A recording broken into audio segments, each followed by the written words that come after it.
అయితే అయిపోయింది. ఇంకా మా వారు వచ్చారు మమ్మల్ని తీసుకొని వెళ్ళడానికి. అసలు ఏం ప్రసాదం ఇచ్చారనేది నేను వీడియో తీయలేకపోయాను. క్రౌడ్ అయితే చాలా ఉన్నారు. అప్పటికే లేట్ నైట్ అయిపోయింది.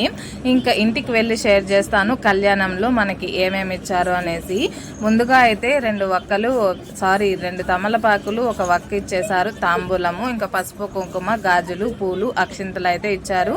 మా బాబు మా వారు రాలేదు కాబట్టి వాళ్ళ కోసం అన్నట్టు తీసుకొని వచ్చాను. ప్రసాదంగా మనకి కేసరి, పులిహోర ఇచ్చారు ఈసారి. ఇంకా మనం పాల్గొనడమే కాదు, కళ్యాణంలో పసుపు కుంకుమ దొరికినా కూడా చాలు అనుకుంటాం కదా. ఇంకా ఇంటికి రాగానే నేను మంచిగా పసుపు కుంకుమ అయితే పెట్టేసుకున్నాను, దారం కూడా కట్టేసుకున్నాను. ఇంకా ఆకు వక్క అయితే దంపతులు అయితే వేసుకోవాలన్నమాట. ఇంకా నైట్ భోంచేసిన తర్వాత ఇంకా భోజనానికి అయితే కూర్చొని వేసాము. 9:30 అయిపోయింది. ప్రసాదాలు అయితే ఈసారి చాలా బాగున్నాయి. ఇక ఈ 2 వీడియోలు, కళ్యాణం వీడియో మీకు నచ్చినట్టయితే ప్లీజ్ లైక్ చేయండి, షేర్ చేయండి, సబ్స్క్రైబ్ చేసుకోండి.